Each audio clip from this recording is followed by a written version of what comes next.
সেখানে দেখা যাচ্ছে যে বালাসোরে একজন ছাত্রীকে তার প্রধান শিক্ষক যৌন নিগ্রহ করেছিলেন এবং তিনি কলেজে জানায়, কিন্তু কলেজ কর্তৃপক্ষ ব্যবস্থা নেয়নি। ফলে কলেজ গ্রাউন্ডেই তিনি নিজের গায়ে আগুন ধরা এবং 95% পুড়ে গিয়েছে। উড়িষ্যা বিজেপি শাসিত রাজ্য, কি বলবেন? উড়িষ্যার ঘটনা ভয়ঙ্কর ঘটনা। উড়িষ্যায় বিজেপি শাসিত রাজ্য, সেখানে একজন ছাত্রী, তিনি তার যৌন নিগ্রহ হচ্ছে তাঁরই শিক্ষকের দ্বারা, এবং যখন কলেজ কর্তৃপক্ষ বা সেই শিক্ষা প্রতিষ্ঠান কর্তৃপক্ষ ব্যবস্থা নিচ্ছেন না, চরম ক্রোধ, হতাশা, ক্ষোভ থেকে নিজের গায়ে আগুন দিচ্ছেন কলেজ চত্বরে। ভয়ঙ্কর ঘটনা। আমরা বারবার বলছি, বিজেপি শাসিত রাজ্যগুলোতে মহিলাদের উপর, আমাদের ঘরের মা বোনেদের উপর মাত্রাতিরিক্ত সীমাহীন অত্যাচার, শ্লীলতাহানি, যৌন নিগ্রহ, ধর্ষণ এগুলো চলছে। বিজেপি এখানে যেই কন্যা সুরক্ষা অমুক তমুক বলছে, যাক না এবার এই সমস্ত জায়গাগুলোয়। উত্তরপ্রদেশ, মধ্যপ্রদেশ, গত কয়েকদিনে কতগুলো ভয়ঙ্কর ঘটনা দেশের বুকে ঘটলো বলুন তো। পশ্চিমবঙ্গে আমরা চাই না একটা ঘটনাও হোক, কিন্তু সামাজিক এই ব্যাধি, এই বিকৃত মানসিকতা বাম জমানার থেকে অনেক কমেছে, বিজেপি শাসিত রাজ্যগুলো থেকে অনেক কমেছে। আমরা একটাও চাই না এখানে পুলিশ সঙ্গে সঙ্গে অ্যারেস্ট করে ব্যবস্থা নেয়, কিন্তু উত্তরপ্রদেশ পুলিশ ছাত্রীকে রেপ করছে, মধ্যপ্রদেশ সরকারি হাসপাতালে নার্সের গলা কেটে খুন করছে, মহারাষ্ট্র ডেলিভারি বয়সে যে ঢুকে ধর্ষণ করছে, ওড়িশা প্রধান শিক্ষক এই যৌন নিগ্রহে অভিযোগ, বিচার না পেয়ে ছাত্রী গায়ে আগুন দিচ্ছে। উড়িষ্যায় পরের পর ঘটনা চলছে, এটা হচ্ছেটা কি? বলছি যে এই গোটা বিষয়ে আমরা জাতীয় মহিলা কমিশনের কোনো ভূমিকা, জাতীয় মহিলা কমিশন আর বিজেপির ফ্যাক্ট ফাইন্ডিং টিমকে তো এই সময় খুঁজে পাওয়া যায় না। জাতীয় মহিলা কমিশন কেন যাবে না ওখানে? কেন উড়িষ্যায় এখন যাবে না? এই যে উত্তরপ্রদেশ, মধ্যপ্রদেশ, গুজরাট, ওড়িশা, মণিপুর, ত্রিপুরা, দিল্লি, আরও সমস্ত জায়গাগুলো, বিশেষত বিজেপি পরিচালিত সরকারের জায়গাগুলো যে ঘটনা ঘটছে, কেন যাবে না? ওড়িশায় অবিলম্বে এই জাতীয় মহিলা কমিশন এবং তার সঙ্গে এই ফ্যাক্ট ফাইন্ডিং টিম, তো এরা যাক, এদের তো যাওয়া উচিত এখন সেগুলো দেখতে। উত্তরপ্রদেশে কেন যায়নি? মধ্যপ্রদেশে সেই গভর্নমেন্ট হসপিটালে কেন যায়নি যেখানে নার্সকে খুন করা হলো? কেন যায়নি মহারাষ্ট্রে? এবং এই ভয়ঙ্কর ঘটনা ওড়িশায় তাদের যাওয়া উচিত। বলছি ওড়িশায় এই ঘটনা ঠিক একই সময় কাঁথিতে কসবা ল কলেজের ঘটনা নিয়ে কন্যা সুরক্ষা যাত্রা করছেন শুভেন্দু অধিকারী। একদম মিথ্যাচার করছেন। কসবায় যেটা হয়েছে সঙ্গে সঙ্গে পুলিশ অ্যারেস্ট করেছে। আমরা তো বারবার বলছি যে এই বিকৃতি, এই সামাজিক অপরাধ, এটার সঙ্গে রাজনীতির কোনো সম্পর্ক নেই। পশ্চিমবঙ্গে অনেক কমেছে এই ধরনের ঘটনা, আমরা একটাও চাই না, কিন্তু পুলিশ অ্যারেস্ট করছে, কিন্তু বাকি জায়গায় তো সেটা হচ্ছে না। এখানে তো পুলিশ কসবায় অ্যারেস্ট করে নিয়েছে, তো শুভেন্দু তাহলে ওড়িশায় যাক, আর এখানে মিছিল করার শখ হলে আগে যাক না। কার্তিক মহারাজের বিরুদ্ধে যে মহিলা অভিযোগ করেছেন, আগে তার কাছ থেকে তাদের কথা শুনুক। খেজুরির একটা ঘটনা নিয়ে সম্পূর্ণভাবে শুভেন্দু অধিকারী মিথ্যাচার করে গেলেন, প্ররোচনামূলক, ধর্মীয় ভেদাভেদমূলক। আজকে ভিডিওটাও প্রকাশ হয়ে গেছে, দেখা যাচ্ছে একটা জমায়েতে একটা প্রবল বৃষ্টি ছিল, একটা দুর্ঘটনা ঘটেছে, ভিডিওটাও বেরিয়ে এসছে। ফলে একটা অন্য গল্প, মন গড়া গল্প দিয়ে ধর্মীয় ভেদাভেদ বলে একটা রাজনীতি করতে যাচ্ছেন। আজকে ভিডিওটায় দেখা যাচ্ছে ওসব কিছুই না, একটা জাস্ট দুর্ঘটনা, এবং সব ধর্মের লোক মিলেমিশে সেটার মোকাবিলা করেছে।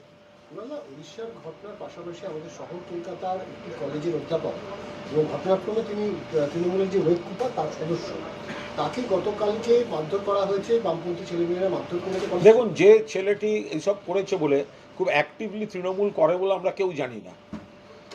যে ছেলেটিকে বলা হচ্ছে তৃণমূল নেতা, তৃণমূল অমুক, মানে তাকে অ্যাক্টিভলি সে তৃণমূল করে কি করে আমরা কেউ জানি না, এভাবে বলা সম্ভব নয়। কিন্তু সে খারাপ ভাষা লিখেছে, আমরা দ্ব্যর্থহীনভাবে আমরা তার নিন্দা করছি, এবং তাকে হঠাৎ ধরেছে রাস্তায় এসএফআই এর লোকেরা তারা সব নানা রকম পোস্ট করছে। এবার যারা অভিষেক বন্দ্যোপাধ্যায়ের বাবা মায়ের সঙ্গে শিশু অভিষেকের ছবি সেগুলো পোস্ট করে যারা সম্পূর্ণ কুৎসিত নিম্নরুচির বিকৃত, তাদেরকে যদি এবার আমরা তার বাড়ির সামনে আর দোকান বাজার বা তাদের প্রতিষ্ঠানের সামনে দাঁড়িয়ে থাকি আর ধরি আর রিল দিয়ে বড় বড় কথা বলি, তখন কেমন লাগবে? এই প্ররোচনাটা তো দিচ্ছে বামপন্থীরা বা বিরোধীরা। যে ছেলেটি এই অসভ্যতা করেছে, বামপন্থী এসএফআইয়ের বা ডিওএফআইয়ের মহিলাদের সম্পর্কে খারাপ কথা বলেছে, আমরা একদম সমর্থন করছি না। ওসব ফেরেববাজি চ্যাংড়ামি এগুলো আমরা সাপোর্ট করি না। বাট কয়েক দিন ধরে মুখ্যমন্ত্রীকে লাগাতার আক্রমণ করে যাওয়া কুরুচিকর। কলেজ স্ট্রিটে কুশপুতুল নয়, কুশপুতুল একটা প্রতীকী হয়, মুখ্যমন্ত্রীর ছবি দেখিয়ে তাতে আগুন জ্বালানো, নানা রকম মিম করা, চরিত্র হনন করা, ব্যক্তিগতভাবে চরিত্র হরণ করা, পারিবারিকভাবে চরিত্র হরণ করা, ব্যক্তি জীবন নিয়ে মিথ্যা প্রচার করা। তো এদেরকে এবার একটা একটা করে ধরা শুরু হোক, তাহলে আমাদের ছাত্র যুবরা এবার সবাই সক্রিয় হোক, যে বা যারা এই পারিবারিক কুৎসামূলক বিকৃত ছবি, বিকৃত তথ্য দিচ্ছে, তাদের বাড়ির সামনে বেরোলেই খপাত করে ধরে একটা রিল করে নেব, তাদের যেখানে কর্মস্থল সেখান থেকে গিয়ে খপ করে ধরে একটা রিল করে নেব, সেই কালচারটা শুরু হলে সামলাতে পারবেন তো? তৃণমূলের ছাত্র যুবরা সুশৃঙ্খল বলে কিন্তু এই প্ররোচনায় পা দেন না, নইলে এই ধরনের অসভ্যতা করার পর এই রাজ্যে গণতন্ত্র আছে বলে কিন্তু রাস্তায় বেরোতে পারছে না। বললাম এটা অন্য প্রসঙ্গে যাই, সেটা হচ্ছে আসাম সরকার এই রাজ্যের কুচবিহারের বাসিন্দাদেরকে এনআরসি নোটিশ ধরিয়েছে। এরকম প্রায় 2-3টি ঘটনা ইতিমধ্যে প্রকাশ্যে এসছে। মানে একদিকে তো বাংলা বিদেশি কথা তারা বলছেনই, এবং তার পাশাপাশি এনআরসি নোটিশ ধরানো হচ্ছে। কি বলবেন? অত্যন্ত কুৎসিত ব্যাপার ঘটছে। এসবের বিরুদ্ধেই তো মমতা বন্দ্যোপাধ্যায় রাস্তায় নামছেন। কুচবিহারের দিনহাটার বাসিন্দা উত্তম কুমার ব্রজবাসী 50 বছরের বেশি সময় ধরে এখানে থাকে, তাকে আসাম থেকে একটা এনআরসি নোটিশ পাঠিয়ে দিল। এখানে পাঠাচ্ছে, ওখানে এখতিয়ার আছে, যার পুরো বৈধ কাগজপত্র রাজবংশী পরিবারের, তাদের বলছে বিদেশি, অবৈধ। বাইরের রাজ্যে কথা বললে বাংলায় বলছে বিদেশি। আসামের মুখ্যমন্ত্রী বলছেন জনগণনার সময় যারা মাতৃভাষা বাংলা বলবে আমাদের বিদেশি খুঁজতে সুবিধা হবে। আমরা ভারতীয় নই যারা বাংলায় কথা বলি?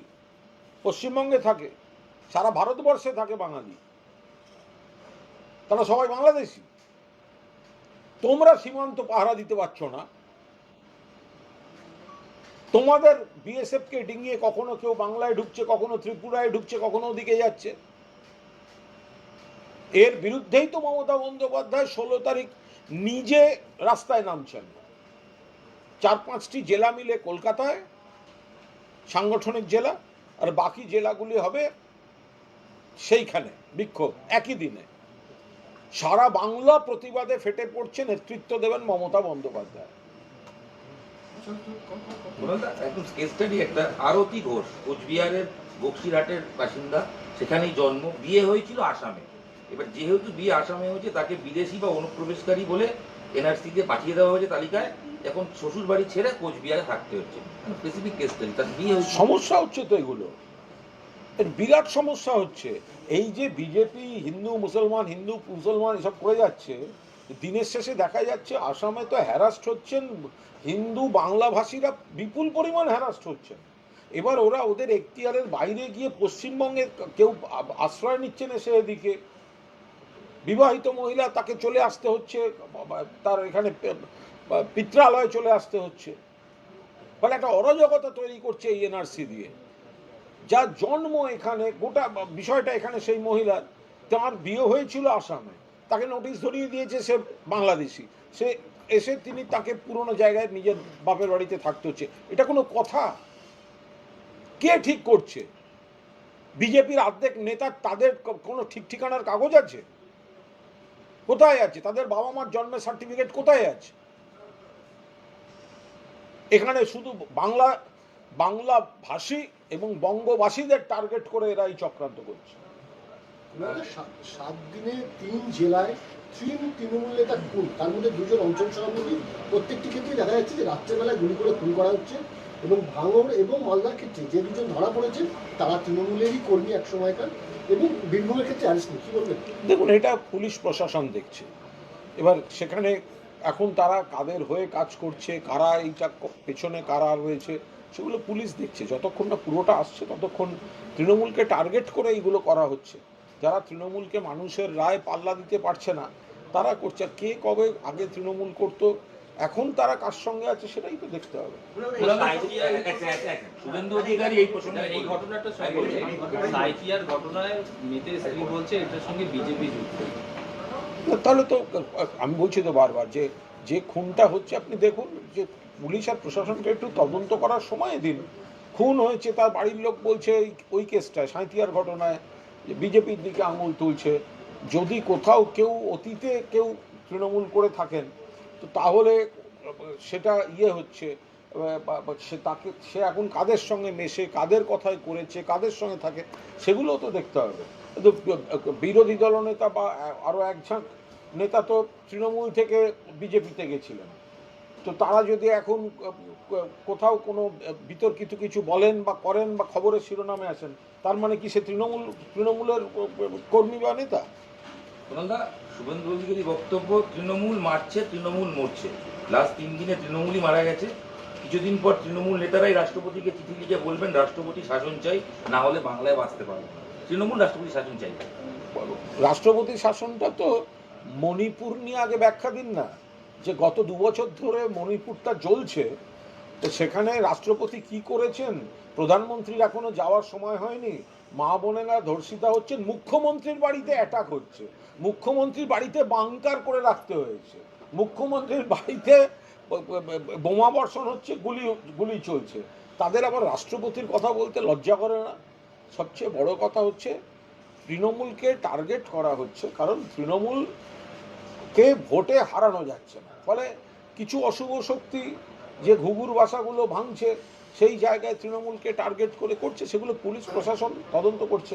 আর বাকি হচ্ছে নিরপেক্ষতার সঙ্গে পুলিশ তদন্ত করছে। ফলে যে বা যারাই যুক্ত থাকুক, যে দলেরই হোক, তাদেরকে পুলিশ অ্যারেস্ট করছে এবং করবে। সাঁইথিয়ার যে ঘটনা অঞ্চল সমিতি খুন হয়েছিল, সেই ঘটনায় পুলিশও প্রাথমিকভাবে মনে করছে যে বালির ব্যবসা সংক্রান্ত রেশারেশি থেকে এই খুন হয়ে থাকতে পারে। অন্যদিকে কয়েকদিন আগে কাটোয়াতে বোমাবাদ দিকে খুন হলো, মারা গেল 2 জন। সেক্ষেত্রেও সেই বালির ঘাট দখল কার কাছে থাকে, মানে নদীর বালির দখলদারি একটা বড় বিষয়। দেখুন, এগুলো কোনোটাই নতুন জিনিস নয়। জিনিসটা ভালো না খারাপ এগুলো নিয়ে বিতর্ক থাকতেই পারে, আগের থেকে এগুলো অনেক কমে এসছে।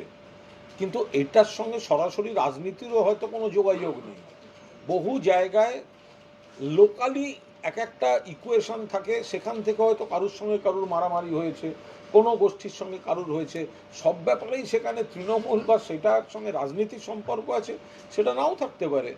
নদীর বালি যদি বিষয় হয়, এখন তো আইন কানুন নজরদারি করে অনেক কমেছে। এগুলো একটাও কোনো নতুন ঘটনা নয়, এগুলো সব যুগ যুগ ধরে চলে আসা ঘটনা। ভাঙড়ে তৃণমূল নেতা খুনের ঘটনা দেখা যাচ্ছে একজন তৃণমূল কর্মীকেই গ্রেপ্তার করা হয়েছে। পুলিশ নিশ্চয়ই নিরপেক্ষ কাজ করছে, পুলিশ তদন্ত করছেন এবং পুলিশ নিরপেক্ষভাবে কাজ করছেন। ফলে এর মধ্যে রাজনীতিটা ঢোকাবো কেন? কেন হয়েছে, কি হয়েছে, সেগুলো পরের কথা। কিন্তু পুলিশ নিরপেক্ষভাবে তারা তাদের কাজ করেছে। রাজনীতি না ঢোকালে ঠিক আছে, কিন্তু দলের কর্মী দলের নেতাকে খুন করছে গোষ্ঠীদ্বন্দ্বের সঙ্গে। আরে কি কারণে সেগুলো দেখতে হবে তো। যদি তাদের ব্যক্তিগত কোনো থাকে, তার পরিচয়টা কি করে পড়বে? হয়তো হতে পারে এও তৃণমূল করে, ও তৃণমূল করে, কিন্তু সমস্যাটা হচ্ছে তাদের নিজস্ব ইকুয়েশনের কোনো সমস্যা। তো সেটার সঙ্গে কি করে তৃণমূল জড়াবে? তবে যেটাই হোক, এগুলো তো আমরা এখনো কোনো কনক্লুশনে পৌঁছতে পারি না। পুলিশ নিরপেক্ষভাবে যে তদন্ত করছে সেটা তো পরিষ্কার হয়ে যাচ্ছে। সোনালদা, খেজুরি ঘটনাটা বিদ্যুৎপৃষ্ট হওয়ার ভিডিও প্রকাশ, কিন্তু শুভেন্দু অধিকার বিজেপির বক্তব্য বলে সনাতনী বলেই খুন করা হয়েছে, মানে ইচ্ছা। এটা কেউ এটা একেবারে সম্পূর্ণভাবে ভিত্তিহীন কুৎসা। একটা জমায়েত ছিল, বৃষ্টিবাদল চলছিল, আচমকা একটা দুর্ঘটনা ঘটেছে এবং ভিডিওটা বেরিয়ে যাওয়ার পর দেখা যাচ্ছে শুভেন্দুদের এই যে বক্তব্য, যে বিরোধী দলনেতা বলছেন এই হয়েছে, ধর্মীয় মেরুকরণ, অমুক তমুক, কোনো ঘটনাই না, ওটা একেবারে একটা বৃষ্টি বাদলার মধ্যে কানেকশন জড়িত একটা আচমকা দুর্ঘটনা, যেটায় তারপরে উদ্ধার কাজে একসঙ্গে সব ধর্মের সব মানুষই ছিল এবং সেই ভিডিওটা হাতে হাতে ঘুরছে, ভাইরাল হয়ে গেছে। ফলে তাদের এই কষ্টকল্পিত প্ররোচনামূলক তত্ত্বগুলো যে ঠিক নয় সেটা পরিষ্কার। খেজুরি ঘটনায় বন্ধ রেখেছে বিজেপি। লোকে হাসবে, মৃত্যু দুর্ভাগ্যের, কিন্তু মৃত্যুটা কিসের জন্য হয়েছে? মৃত্যুটা সম্পূর্ণ একটি অনিচ্ছাকৃত দুর্ঘটনা থেকে হয়েছে, তার ভিডিও বেরিয়ে গেছে, আমাদের মুখে বলতে হচ্ছে না, তার ঘটনাস্থলের ভিডিও থেকে সেটা দেখা যাচ্ছে। ফলে ওরা যেটা বলছেন যে ধর্মীয় ভেদাভেদ, এদের কে এরা মেরেছে ওই মেরেছে, এগুলোর সঙ্গে যে বাস্তবের কোনো সম্পর্ক নেই, বরং একটা দুর্ঘটনা ঘটার পর হিন্দু মুসলমান একসঙ্গে সেখানে উদ্ধার কাজ চালিয়েছে, সেটা পরিষ্কার দেখা যাচ্ছে। বিজেপির অন্দরের খবর, বিহারের ইলেকশন মেটার পরে এই বঙ্গে অমিত শাহ এসে বাড়ি ভাড়া করে রাজ্যে থাকবেন, 26-এর বিধানসভাকে পাঠিয়ে। ওরা তো অনেকবার যাতায়াত করেছেন, কোনো অসুবিধা নেই তো। বাড়ি ভাড়া করে আগে পহলগাঁওতে থাকুন না। অমিত শাহের যদি বাড়ি ভাড়া করে থাকতে হয় তাহলে পহলগাঁওতে গিয়ে থাকুন। তো পহলগাঁওতে ওনাদের ব্যর্থতায় জঙ্গিরা ঢুকে এসে পর্যটকদের মেরে যাচ্ছে, তো বাড়ি ভাড়া করলে দিকে গিয়ে পহলগাঁওতে গিয়ে বাড়ি ভাড়া করুন। আর বাংলায় তো উনি ডেলি প্যাসেঞ্জারই করেছেন, করে হেরেছেন, আমাদের কোথাও কোনো সমস্যা নেই। কিন্তু ওনার থাকা মানে তো সেই আবার সব হোটেল থেকে খাবার আনতে হবে, নতুন কারুর ছোঁয়া খাবেন না, নতুন ওই থালা বাসন সব কিনতে হবে, এসব নানা রকম ব্যাপার আছে। আমাদের কোনো সমস্যা নেই, উনি বাড়ি ভাড়া করে থাকতে পারেন, কিন্তু উনি ডেলি প্যাসেঞ্জারি করলেও যা ওনারা বেশি আসার পরেও গোহারা হারবেন, তাহলে আমাদের কোনো চাপ নেই। তবে যদি ওনার মনে হয় যে গুজরাটে বিজেপিতে এত গোষ্ঠীদ্বন্দ্ব যে উনি আর গুজরাটে থাকতে পাচ্ছেন না, ওনাকে অন্য কোনো রাজ্যে গিয়ে থাকতে হবে, সেক্ষেত্রে পহলগাঁওতে গিয়ে থাকাটাই ভালো। খেজুরি ঘটনায় পুলিশ 2টি মামলা রুজু করেছে, তার মধ্যে একটি খুন মামলায় 13 জনের নাম রয়েছে, তার মধ্যে একজন তৃণমূল কর্মী। প্রশাসন নিরপেক্ষ বলে কি এটা সম্ভব? প্রশাসন তো নিরপেক্ষই। ফলে খেজুরিতে যেটাই ঘটে থাকুক, একটা ভিডিও বেরোনোর পর দেখা যাচ্ছে একটা দুর্ঘটনা ঘটেছে, সেই দুর্ঘটনায় সব ধর্মের মানুষ একসঙ্গে সামাল দেওয়ার চেষ্টা করছে। ফলে সেই দুর্ঘটনাটার পেছনে কি আছে সেটা পুলিশ প্রশাসন তদন্ত করছেন, এবং পুলিশকে সেই তদন্তের সময়টা তো দেওয়া উচিত। জোকার ধর্ষণের তীব্রতম পুলিশের সঙ্গে সহযোগিতা করছে না নাকি নির্যাতিতা, পুলিশ তদন্ত করছে। এবার যদি সেখানে ধর্ষণের মামলা যদি হয়, সেখানে তো মেডিকেল টেস্ট এবং আনুষঙ্গিক যে জরুরি বিষয়গুলো আছে সেগুলি যদি নির্যাতিতা বলে যিনি বলছেন, তো তিনি যদি সেখানে সহযোগিতা না করেন, তো পুলিশ তো আর হাওয়ায় মামলা করতে পারবে না। নির্যাতিতার বাবা বলছেন কিছু হয়নি, আচমকা একটা ফেসবুকের আলাপ থেকে কে কার সঙ্গে কতক্ষণ থাকলেন, তারপরে একটা নিগ্রহের অভিযোগ এলো, অভিযোগ এলে পুলিশ তদন্ত করবে। কিন্তু যদি ধর্ষণের অভিযোগ হয় তাহলে মেডিকেল টেস্ট এবং এই আনুষঙ্গিক বিষয়গুলো, পোশাক আশাক, ফরেন্সিক পরীক্ষা, এগুলো তো সবই একে অপরের সঙ্গে গুরুত্বপূর্ণভাবে জড়িত। তো সেইগুলি যদি না দেয় তো কী তদন্ত হবে?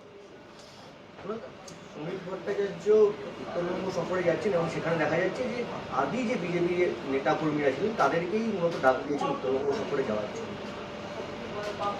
দেখুন, শ্রমিক ভট্টাচার্য একটি আলাদা দলের সভাপতি, তাঁর দল নিয়ে তো আমরা বলতে পারি না, কিন্তু শ্রমিক ভট্টাচার্য বা দিলীপ ঘোষরা সব একজোট হচ্ছেন, আদি বিজেপিদের একজোট করছেন। আর এই দল বদল করে যাওয়া যারা হাইজ্যাক করে নিচ্ছিল পার্টিটা, তাদের বিরুদ্ধে একটা বড়সড় লড়াই তাদের পার্টির মধ্যে থেকেই হচ্ছে। এই যে শ্রমিকবাবু প্রেসিডেন্ট হয়েছেন, দিলীপবাবুকে আবার তিনি বৈঠক করলেন, তারপরে সায়ন্তন, রাজু, যাদেরকে আমরা পুরনো আগে দেখতাম তাদেরকে অনেক অ্যাক্টিভ দেখা যাচ্ছে। ফলে এই আদিরা আবার একটু নতুন করে জেগে উঠতে চাইছে, যে অন্য দল থেকে গিয়ে যারা হাইজ্যাক করে নিচ্ছিল ওদের দলটা, তো তাদের মধ্যে একটা ভয়ঙ্কর সমস্যা দেখা যাচ্ছে। কিন্তু এগুলোর সঙ্গে বাংলার মানুষ উন্নয়নের কোনো সমস্যা সম্পর্ক নেই। আচ্ছা, আপনি গতকাল কাঁথিতে গিয়ে বলেছেন যে সিপিএমের সমালোচনা করতে হবে, বিজেপির সমালোচনা করতে হবে, পাশাপাশি মনোজিতের মতন যারা বেয়াদব তাদের শায়েস্তা করতে হবে। আমরা পরিষ্কার বলছি, খুব স্পষ্টভাবে বলছি, আমরা সিপিএমের পুরনো সন্ত্রাস, দাদাগিরি, গণহত্যা, গণধর্ষণ, নারী নির্যাতন, সমস্ত রকম যে হামলা, দুষ্কৃতিবাজ, জঙ্গিপনা, বউবাজার ব্লাস্ট, ধানতলা, বানতলা, গণহত্যা আমরা সমালোচনা করব, বিজেপিরও সমালোচনা করব। কিন্তু মাননীয় মুখ্যমন্ত্রী মমতা বন্দ্যোপাধ্যায় তাঁর যে এত মানুষের কাজ, আমাদের তৃণমূল পরিবারের মধ্যে কারোর কোনো ভুলে যাতে সেই কাজগুলো থেকে মানুষের দৃষ্টি বিক্ষিপ্ত না হয়, আমাদের সতর্ক থাকতে হবে। ফলে আমাদের যারা ছাত্র যুব, আমাদের আচরণগুলো, আমরা ক্ষমতায় আছি মানে আমাদের ঔদ্ধত্য থেকে এমন কোনো কাজ না আসে। কসবায় যে ঘটনা ঘটেছে, একটা বিচ্ছিন্ন একটা ছেলে করেছে, পিঠের চামড়া গুটিয়ে দেওয়া উচিত। কিন্তু তাকে আমাদের বক্তব্য হচ্ছে, মানে যদি সংগঠনে কাউকে দেখা যায় যে কেউ একটা বাজে বিকৃত টেন্ডেন্সি থাকছে অমুক তমুক, তাদের কোনোভাবে অ্যালাউ না করা। আমার দল বলে প্রোটেকশন দিতে হবে, আমার গ্রুপ বলে প্রোটেকশন দিতে হবে, এগুলো অ্যালাউ করলে সেগুলো সমস্ত আবার দলের ঘাড়ে ফিরে আসছে। মমতাদি যে ভালো কাজগুলো করছেন সেগুলো থেকে মানুষের প্রচার সাময়িকভাবে বিক্ষিপ্ত হচ্ছে। সেই জায়গায় আমরা সকলকে সতর্ক করছি যে এত বড় দল, এত বড় কিছু, আমরা বিজেপি সিপিএমকে নিশ্চয়ই সমালোচনা করব, কিন্তু আমাদেরও বিচ্ছিন্ন কোনো ঘটনা না ঘটে তার একটা সতর্কতা দরকার। আপনার এই মন্তব্যের পরপরই আজকে দেখা গেল যে বালিগঞ্জে 68 নম্বর ওয়ার্ডে তৃণমূল যুবরা তারা রাস্তায় মিছিল করলেন।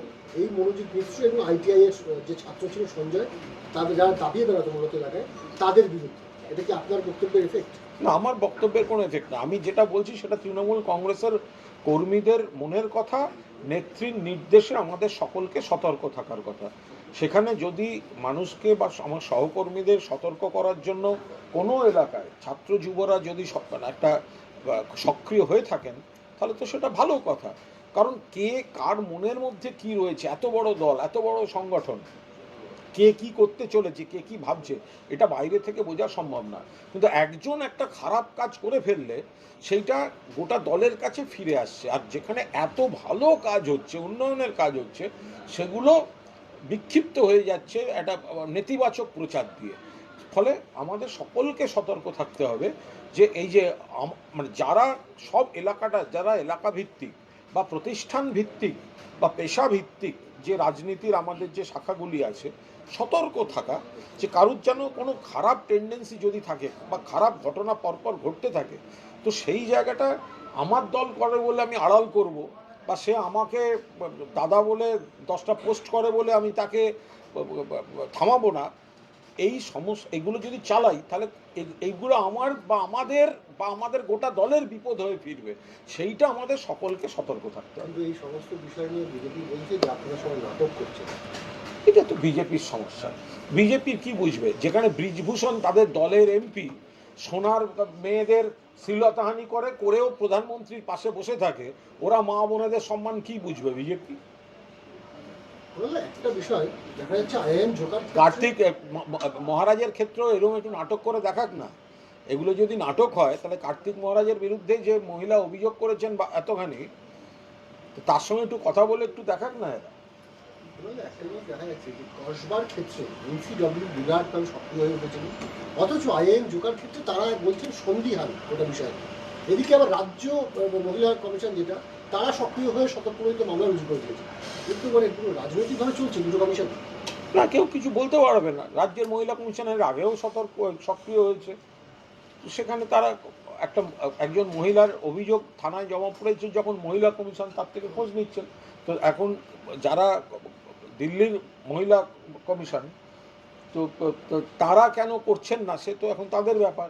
যেহেতু এখানে তৃণমূল খুঁজে পাচ্ছেন না, সেই জন্য মনে হয় এবার মা বোনেদের নিরাপত্তা নিয়ে তাদের কোনো আর চিন্তা নেই, কারণ তৃণমূল নেই, তো ফলে ওনারা এখানে মাথা ঘামাতে চান না। বলছি, অধীর চৌধুরী তিনি মমতা বন্দ্যোপাধ্যায়কে বলছেন একজন স্বৈরাচারী, আর অভিষেক বন্দ্যোপাধ্যায়কে খোকাবাবু বলে আবার কটাক্ষ করছেন।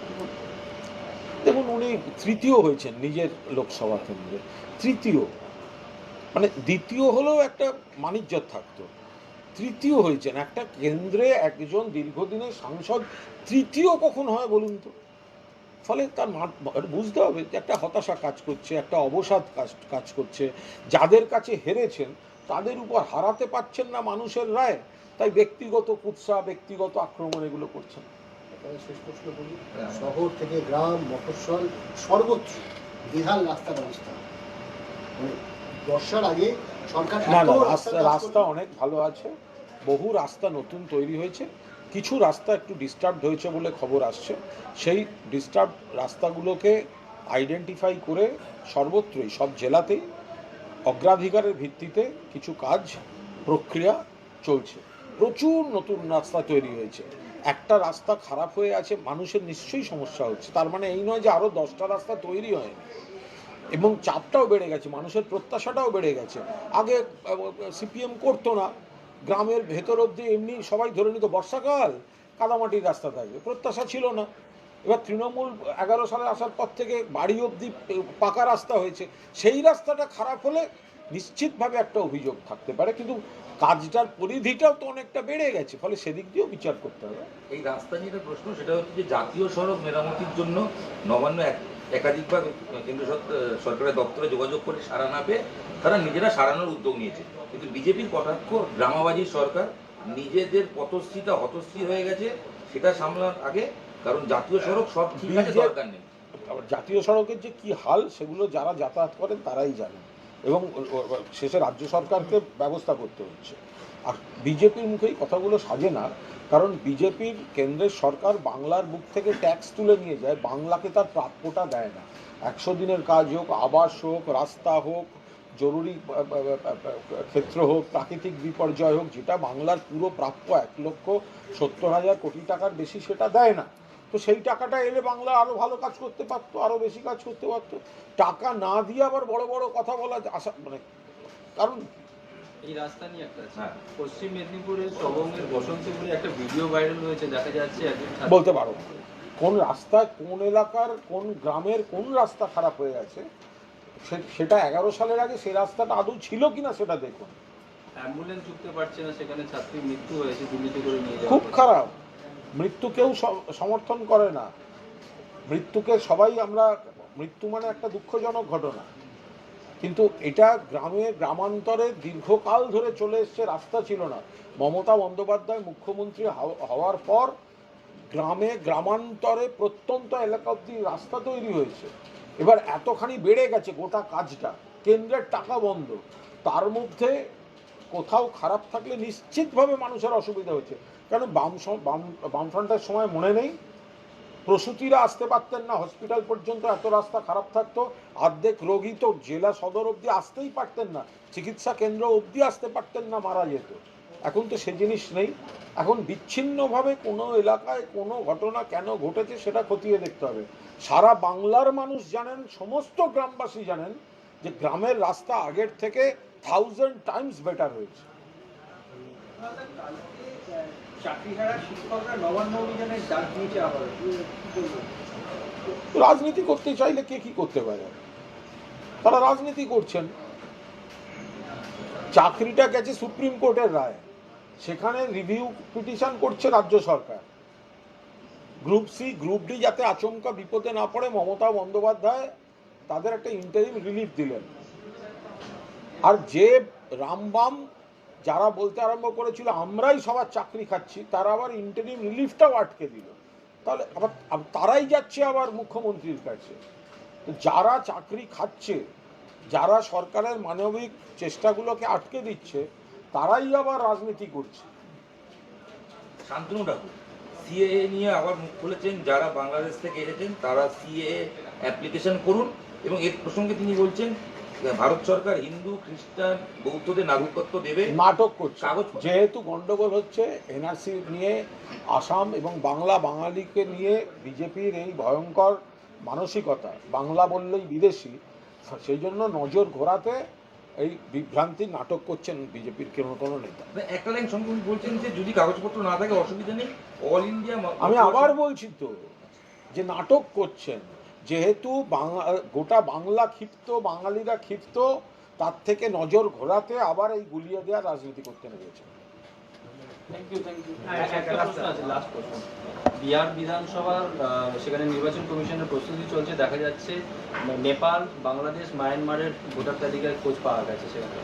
তো সেটা এবার নির্বাচন কমিশন কেন্দ্রের স্বরাষ্ট্রমন্ত্রীর সঙ্গে কথা বলুক। নেপাল থেকে বিহারে ঢুকছে, সীমান্তটা রাখার দায়িত্ব তো হচ্ছে কেন্দ্রীয় সরকারের, বিএসএফ এবং অন্যান্য সেন্ট্রাল এজেন্সি। পশ্চিমবঙ্গে এরা বড় বড় কথা বলে অনুপ্রবেশ নিয়ে, আরে সীমান্তটা তো দেখে বিএসএফ। ত্রিপুরায় লোক ঢুকে যাচ্ছে, বিজেপি শাসিত রাজ্য, সীমান্ত পুরো দস্তুর। পহেলগাঁও দিয়ে জঙ্গি ঢুকছে, রুখতে পারে না, নেপাল থেকে বহিরাগত ঢুকছে রুখতে পারে না, বাংলাদেশ থেকে আগরতলায় ঢুকছে রুখতে পারে না, রাজনীতি করতে আসছে শুধু বাংলায়। না, সেটা হচ্ছে সুদীপ ভট্টাচার্য বলছেন যে 26-এ বিজেপির সরকার হলে তৃণমূল আশ্রিত দুষ্কৃতীরা, দুর্নীতিগ্রস্ত পুলিশ অফিসার ও সিভিক রায়তে গণপিটুনির শিকার না হন তার দায়িত্বভার বর্তাবে রাজ্যপালের উপর নির্দেশ করবে রাজ্যপাল। দেখুন, শ্রমিকবাবুর এটা জানা উচিত যে তৃণমূলের যাদের যাদের বিরুদ্ধে দুর্নীতির অভিযোগ নিয়ে তারা একসময় বিরাট বড় বড় কথা বলতেন, তারা তো এখন সবাই বিজেপির নেতা। ফলে এ নিয়ে আমাদের কোনো চাপ নেই। আমাদের যত যাদের যাদের দিকে আঙুল তুলে একসময় সিবিআই ইডি কথা বলেছে, কাউকে এই কেলেঙ্কারি, কাউকে ওই কেলেঙ্কারি, কাউকে চাকরি, শিক্ষক, অমুক তমুক, সেগুলো তো সমস্ত বিজেপিতে আপনারা নিয়ে ফেলেছেন। তো সেগুলো তো এখন বিজেপিতে আলো করে বসে আছে। শ্রমিকবাবু তো এখন তাদের নেতা, তাদের এলাকায় শ্রমিকবাবু গেলে তো তাদের হাত থেকেই মালাটা পড়তে হবে। তো সুতরাং এই নিয়ে তৃণমূলের কোনো চাপ নেই, গোটা চাপটা ওনার। Thank you. আচ্ছা।